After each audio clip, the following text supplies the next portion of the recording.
ঈদ মোবারক। ছাত্র শিবির বিপুল ভোটে জিতছে। এই বিজয় ছাত্র শিবিরের না, এইটা মজলুমের বিজয়।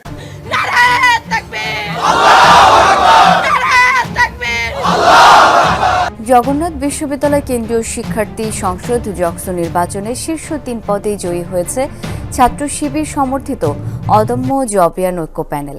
আমি ২০ আগস্ট লিখছিলাম গত মাসে, নির্বাচন নিয়ে আমার প্রেডিকশন বলি, ছাত্র শিবির ভিপি জিএস সহ বেশিরভাগ আসনেই জিতবে। হলগুলোতে কিছু আসন ভাগাভাগি হবে। শিবিরের বিজয় হবে ফেনোমেনাল, ভোটের তফাৎ হবে প্রচুর। এই নির্বাচন শেষ পর্যন্ত বাঙ্গু সেকুলার এস্টাবলিশমেন্ট হইতে দেবে কিনা এটা দুশ্চিন্তা। খুব খারাপ কিছু ঘটায় নির্বাচন স্থগিত করে দিতে পারে। বিশেষ করে বামেরা শেষ মুহূর্তে নির্বাচন বয়কট করতে পারে। একটা ইসলামপন্থী দল ফেয়ার নির্বাচনে জিতে আসবে, এর চাইতে বড় দুঃস্বপ্ন বাঙ্গু প্রগতিশীল বা ভারত বা পশ্চিমাদের নাই। কিন্তু ঠিকভাবে নির্বাচন হইলে এইটা ফলাফল হবে বাংলাদেশের রাজনীতিতে সুদূর প্রসারী। সেটা শুধু বাঙ্গু প্রগতিশীলরা না, সম্ভবত ইসলামপন্থীরাও ঠাউর করতে পারতেছে না। যা বলছিলাম তাই হয়েছে, তাই না?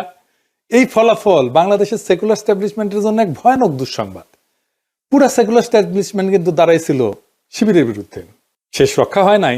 এখন আসেন আমরা দেখি এই ফলাফল আসলে কি বার্তা দিচ্ছে। বার্তা হইতেছে বাংলাদেশে ইন্ডিয়ান ন্যারেটিভ পুরোপুরি পরাস্ত হয়েছে। আলহামদুলিল্লাহ। বাংলাদেশে এই প্রজন্ম যতদিন থাকবে ততদিন ইন্ডিয়ান ন্যারেটিভ আর মাথা তুলতে পারবে না। কিন্তু ছাত্র দলের পরাজয়কে অবশ্যম্ভাবী ছিল না। ছাত্রদল এই নির্বাচনে জিতে যাইতে পারত, ডাকসু তাদেরই হইতো। হয় নাই কারণ তাদের নির্বুদ্ধিতা, রাজনৈতিক অপরিপক্কতা এবং বেকুবের মতো আত্মবিশ্বাসের কারণে তাদের এই ভরাডুবি। বিএনপির এই ভরাডুবির পেছনে আছে বিএনপির কান্ধে চেপে বসা কিছু রাজনীতির জ্ঞানহীন মানুষ, অপদার্থ মানুষ। আমি একসময় দেখাইছিলাম, আজ তাদের ক্ষমা দেখায় পরিচিত করে দিতে চাই না, এরা হাতে ধরে বিএনপিকে গাড্ডায় ফেলছে। তাও একজনকে দেখেন কইছিল শিবিরের ভরাডুবি হবে, তৃতীয় বা চতুর্থ হবে শিবির। এরা হইতেছে পলিটিক্যাল অ্যানালিস্ট, বিএনপির বুদ্ধিজীবী। ভাবেন তাইলে কি অবস্থা বিএনপির। নাই বনে শিয়াল রাজা। এরাই বলছিল ছাত্রীদের হলে শিবির জিতবে না, জিতছে তো বটেই। রোকেয়া হলে সাদিক কায়েমের নাম ঘোষণা হইলে কেমন আনন্দে উল্লাস করে উঠছে ছাত্রীরা দেখেন। জামালউদ্দিন খানের 26, মোহাম্মদ শাফিউর রহমান 16, মোহাম্মদ বিরিয়ানি মোল্লা 6, মোহাম্মদ আন্দাউর রহমান শিবন 1, মোহাম্মদ আমিনুল ইসলাম খান 199, মোহাম্মদ আবু সাদিক সাদিক খানের 966।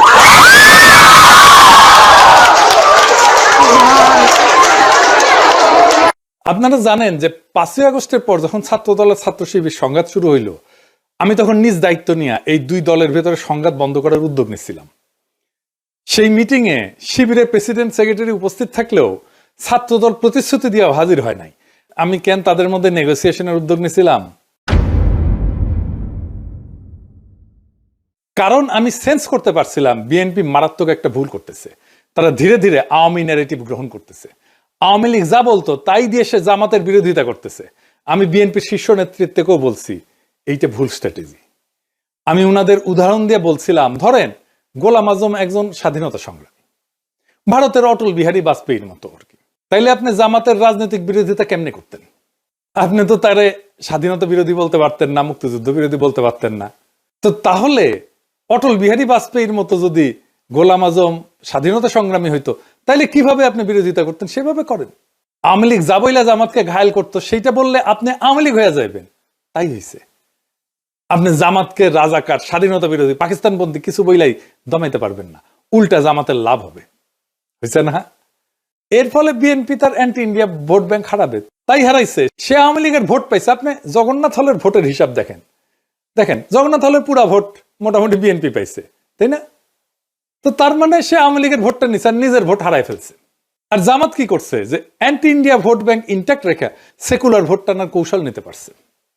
বিএনপি যতবার মুক্তিযুদ্ধ 1971 এই বলে জামাত শিবিরকে আক্রমণ করবে, ততবার জামাতের অ্যান্টি ইন্ডিয়া ভোট আরো বাড়বে। জামাত যে বাংলাদেশে অ্যান্টি ইন্ডিয়া রাজনীতির সবচেয়ে বড় কামেল এজেন্সি, এটা বেশি স্ট্যাবলিশ হবে। বাংলাদেশের প্রধান দ্বন্দ্ব বিএনপি ধরতে পারে নাই। প্রধান দ্বন্দ্ব নিয়ে আমি অনেকবার বলছি।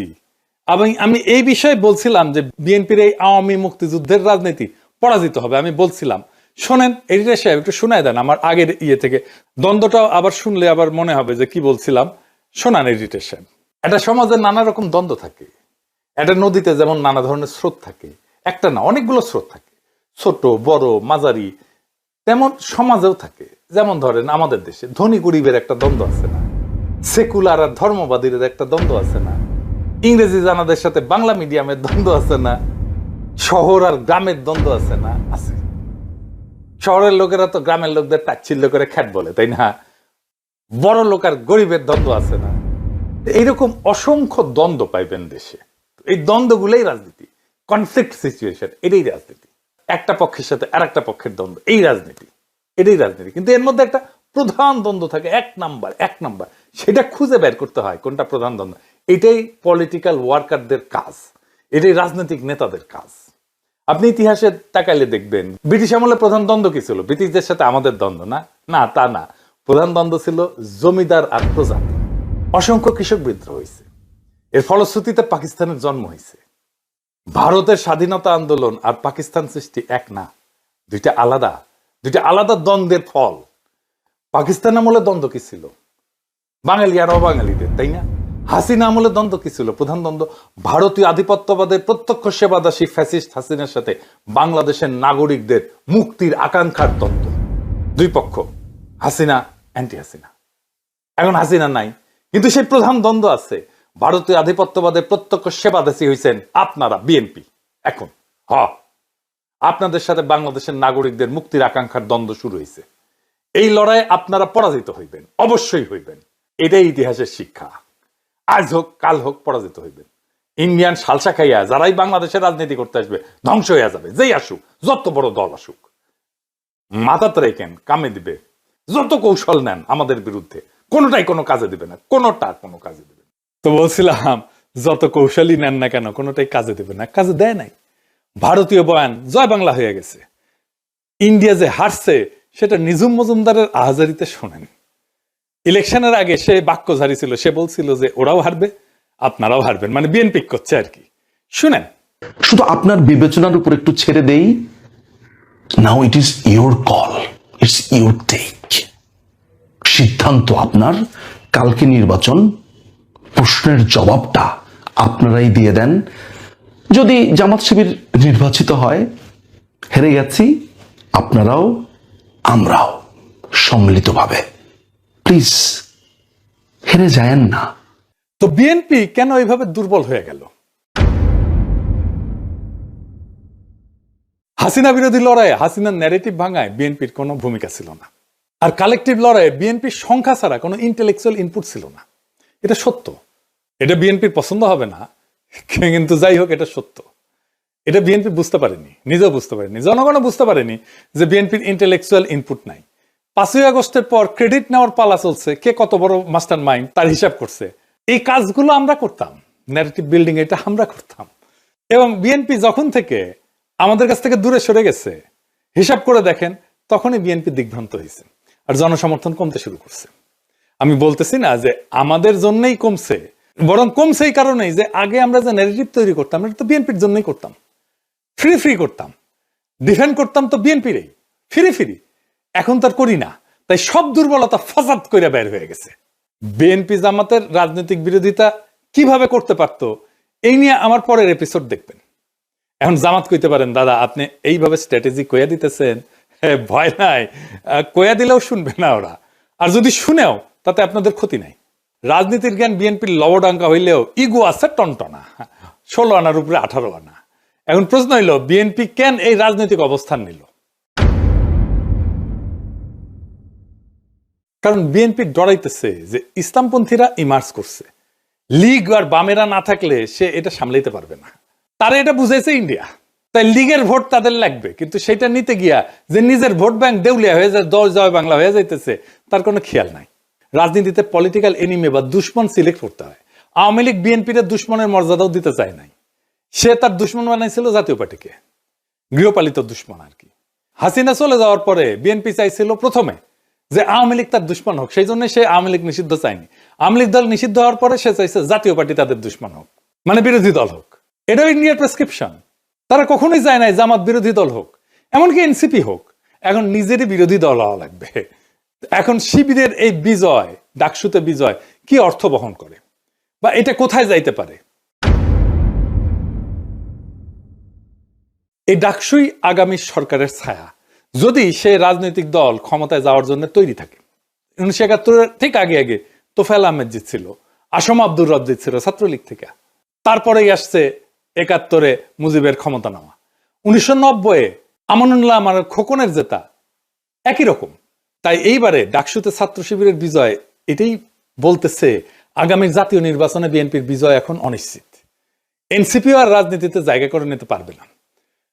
তবে ধরেন মুজাহিদুল ইসলাম সেলিমরাও জিতছিল ডাকসুতে, মাহমুদুর রহমান মান্নারাও জিতছিল, কিন্তু জাসদ বাসদ বা সিপিবি ক্ষমতায় গেছে, যায় নাই কেন? আর কখন এই ডাকসু আগামীর ক্ষমতার রাস্তা হয়ে ওঠে আর কখন হয় না, সেই হিসাবটা জানতে হবে। আপনি যদি এই বিজয়কে ক্ষমতা পর্যন্ত নিয়ে যেতে চান, প্রত্যেকটা পদক্ষেপ এখন হিসাব কইরা মাইপে ফেলতে হবে। আমি বিজয়ের আনন্দে আত্মহারা হইতে নিষেধ করছি, কারণ আগামী কাল থেকেই শত্রুরা বিপুল বিক্রমে ঝাঁপায় পড়বে আমাদের উপরে। প্রচুর টাকা পয়সা নিয়ে, বাজেট নিয়ে, পুরো সেকুলার স্ট্যাবলিশমেন্ট ঝাঁপায় পড়বে। প্রথম আলো, ডেইলি স্টার নিয়ে। এই লড়াইটা জিততে হবে, আমরা এটা জিতবো।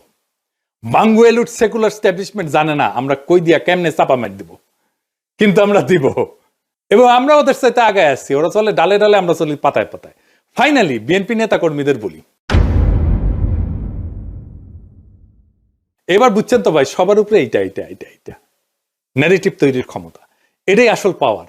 আমার কমেন্ট বক্সে এসে গালি দিয়ে আমারে নিয়ে ট্রল কইরা রাজনীতিতে গোল্লা খাইবেন বারে বারে।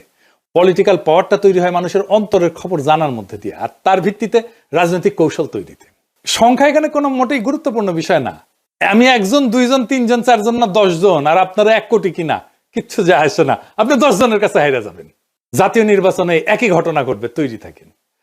আজকের ডাকসু নির্বাচনের ফলাফল কোনো সাধারণ ঘটনা না, এটা এক নতুন ইতিহাসের সূচনা, এক নতুন দিগন্তের ইশারা। যারা মনে করছিল ইসলামপন্থীরা কেবল প্রান্তিক শক্তি, তাদের ধারণা ভেঙে চুরমার হয়ে গেছে। এই বিজয় প্রমাণ করছে সঠিক ন্যারেটিভ, সংগঠনের শক্তি আর জনগণের অন্তরের খোঁজ জানা, এই তিনের মিলনেই ভবিষ্যৎ লেখা হয়। বাংলাদেশের মাটিতে ভারতীয় আধিপত্যের বয়ান ধসে পড়ছে, সেকুলার স্ট্যাবলিশমেন্ট হতভম্ব হয়ে গেছে। কিন্তু এই লড়াই কেবল আজকের বিজয় উদযাপনের মধ্যে সীমাবদ্ধ না।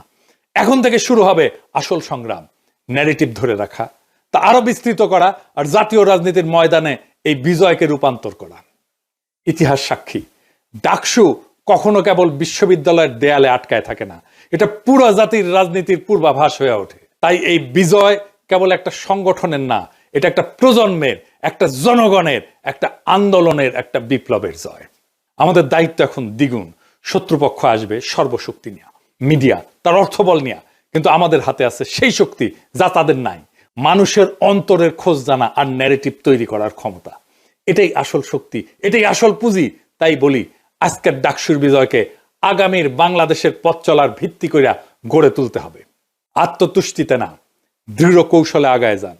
শত্রুর আঘাতকে ভয় না, বরং প্রেরণা বানান। কারণ এই প্রজন্ম প্রমাণ করে দিছে, বাংলাদেশের রাজনীতির আগামী দিনে আর কোনো ভারতীয় বয়ান না, জয় হবে কেবল বাংলাদেশি নাগরিকদের মুক্তির বয়ানের। এই পথেই মুক্তি, এই পথেই ভবিষ্যৎ। ইনকিলাব জিন্দাবাদ।